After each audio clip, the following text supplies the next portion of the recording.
Hello, good morning प्यारे बच्चों। कैसे हो आप सब? आई होप आप सब अच्छे होंगे।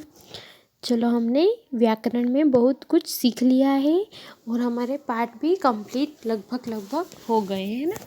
तो अब आपको रिटन एग्ज़ाम की तैयारी करनी है, तो उसके लिए हम बुक जो है हिंदी की पार्ट 1 निकाल लो। उसकी आज हम प्रैक्टिस करेंगे, तैयारी करेंगे, है ना। और प्रोजेक्ट भी आपके लगभग बन गए होंगे। तो अब प्रोजेक्ट के साथ साथ आपकी रिटन एग्ज़ाम भी होने वाली है 21 से। उसके लिए हम पार्ट 1 से स्टार्ट कर रहे हैं, हम डिवीज़न करेंगे आज से हम। तो आपको भी जैसे मैं करवा रही हूँ वैसे उसी तरह से आपको भी तैयारी करते रहना है। तो पार्ट 1 कौन सा था हमारा? सीखो। और ये क्या थी? एक कविता है ना। तो मैं पूरी कविता पढ़ के नहीं बता रही हूँ क्योंकि बहुत सी वीडियो बनानी बाकी है, इसलिए ये कविता तो आपको याद करनी है। तो ये इतनी लाइनें जो आपको याद कर लेनी है, अगर पूरी कर सको तो पूरी भी कर लेना, है ना। कि फूलों से नित हंसना सीखो, भौरों से नित गाना, फल से लदी डालियों से नित सीखो शीश झुकाना, सीख हवा के झोंकों से लो कोमल कोमल बहना, दूध तथा पानी से सीखो मेल जोल से रहना, सूरज की किरणों से सीखो जगना और जगाना, लता और पेड़ों से सीखो सबको गले लगाना, दीपक के जलने से सीखो अंधकार को हरना, पृथ्वी से सीखो सच्ची सबकी नीत सच्ची सेवा करना। तो इस कविता को आपको लिखना आना चाहिए अच्छी राइटिंग से। और शिक्षा में क्या था कि प्रकृति हमारी सबसे अच्छी शिक्षक होती है ना। तो इसके साथ साथ हम इसके क्वेश्चन आंसर की तैयारी करेंगे, है ना, क्योंकि रिटन एग्ज़ाम में तो ये बहुत ज़रूरी होता है। शब्द के अर्थ करेंगे ना, ये भी आ सकते हैं एग्ज़ाम में। तो ये आपको याद करने हैं कि नीत का क्या होता है? हमेशा, शीश मनी सिर, डाली यानी टहनी या शाखा, अंधकार मतलब अंधेरा, पृथ्वी का क्या होता है अर्थ? धरती, और कोमल का नरम, हरना का क्या होता है? मिटना, और मेल जोल से मतलब मिलकर, सेवा मतलब खिदमत। और ये क्वेश्चन मौखिक में अब देखेंगे। क्वेश्चन नंबर 1, सही उच्चारण करो। ये आपको पढ़ना आना चाहिए, है ना। इसको तो आपको जैसे हंसना, कोमल, अंधकार, पृथ्वी, झोंका और झुकना, ये आपको बोलना आना चाहिए। क्वेश्चन नंबर 2 देखो, सोचो और बताओ। क का क्वेश्चन देखो, लता और पेड़ों से हमें क्या सीखना चाहिए? क्या सीखना चाहिए लता और पेड़ों से? हमें पाठ पढ़ा था ना हमने, और ये याद भी कर लिया था क्वेश्चन आंसर। तो इसका आंसर जल्दी से बताओ। लता और पेड़ों से हमें क्या सीखना चाहिए? तो लता और पेड़ों से हमें सबको गले लगाना सीखना चाहिए। ख देखो अब, कोमल कोमल बहना हमें किससे सीखना चाहिए? कोमल कोमल बहना यानी हवा जब चलेगी तो हमको ठंडी ठंडी हवा आती है, तो हवा के झोंकों से हम कोमल कोमल बहना सीखना चाहिए। फिर ग देखो, दीपक के जलने से क्या होता है? तो दीपक के जलने से अंधकार दूर होता है ना।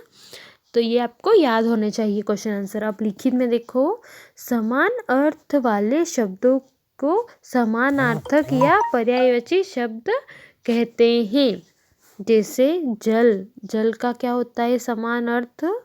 जो समान हो, एक समान, जैसे जल को पानी भी कहते हैं हम, और बच्चे को क्या कहते हैं हम? बालक। इसी तरह से ये समान हो गए। तो इन वाले शब्दों को क्या कहते हैं हम? पर्यायवाची शब्द। तो नीचे दिए गए शब्दों के समानार्थक शब्द में सही का निशान लगाना है। जैसे फूल, फूल का दो दो दे दिए ऑप्शन, एक तो लता और पुष्प। तो जो सही है उस पे राइट का निशान लगाना है ना। तो फूल यानी पुष्प होता है, तो यहाँ पर राइट लगा दिया। फिर शीश, शीश मतलब सिर होता है या बाल होता है, तो शीश यानी सिर होता है, तो यहाँ पे राइट का निशान लगा दिया। फिर हवा देखो, हवा का वायु या गंध क्या होता है? पर्याय समानार्थ वायु। सूरज, सूरज का नभ या सूर्य, तो सूरज का पर्यायवाची क्या होता है? सूर्य। तो इस तरह से ये आपको याद करने हैं। चलो अब नेक्स्ट पेज पे आ जाओ।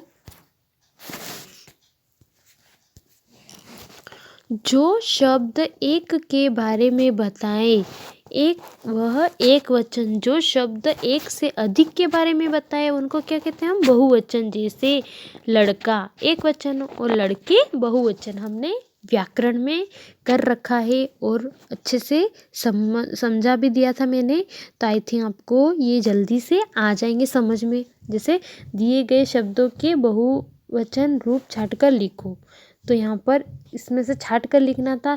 तो अगर एग्ज़ाम में अगर आ भी जाए बहुवचन लिखो शब्द, तो ये नहीं आएंगे। सिर्फ आपको भूरा दे दिया है, तो भूरे का जैसे ये एक वचन है भूरा, तो इसके बहुवचन लिखो तो तुमको लिखना है भूरे। फिर देखो दे दिया तुमको डाली, तो डाली का बहुवचन शब्द क्या होगा? तो डालियाँ। किरण, किरण का बहुवचन क्या होगा? किरणें। कविता एक वचन है और कविताएं बहुवचन है। लता एक वचन है और लताएं बहुवचन है। हवा एक वचन है और हवाएं बहुवचन है ना।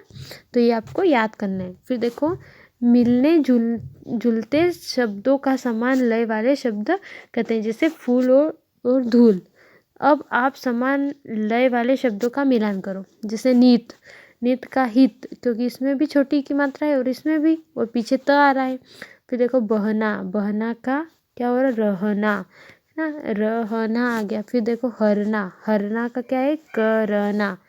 फिर देखो जगना, जगना का क्या था? लगाना, है ना। तो ये समान लय वाले शब्द हो गए। फिर देखो क्वेश्चन नंबर 4, कविता की पंक्तियाँ पूरी करो। फूलों से, अगर तुमको एग्जाम में इस तरह से भी दे दिया कि फूलों की कविता की पंक्तियाँ पूरी करो, तो ये जो कविता है आपको फूलों वाली, ये आपको याद होगी तो आप इसकी कविता की पंक्तियाँ पूरी कर पाओगे। अगर आप याद नहीं करोगे तो आपकी पंक्तियाँ पूरी नहीं होगी, इसलिए आपको इस कविता को लिख कर याद करना है ना।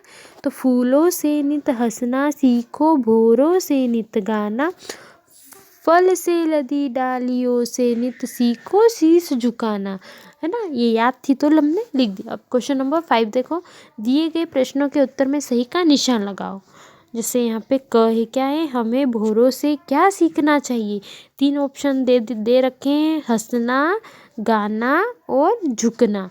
भोरों से हमें क्या सीखना चाहिए? भोरे क्या सिखाते हैं? गाना सिखाते हैं, तो हमें गाना सीखना चाहिए। ख देखो, अब मेल जोल से रहना कौन सिखाता है? दूध और पानी, लता और पेड़, सूरज और चांद। मेल जोल से रहना मतलब मिल कर रहना हमें कौन सिखाता है? तो दूध और पानी हमें सिखाते हैं। चलो अब आ जाओ क्वेश्चन आंसर पर। क्वेश्चन आंसर 6, इस दिए गए प्रश्नों के उत्तर लिखो। क देखो, सूरज की किरणों से हमें क्या सीखते हैं? तो सूरज की किरणों से हमें जगना और जगाना सीखते हैं।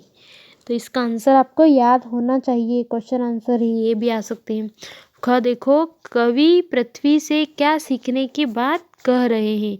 तो कवि पृथ्वी से सच्ची सेवा करने की बारे में बात कर रहे हैं ना, कि हमें सच्ची सेवा करनी चाहिए।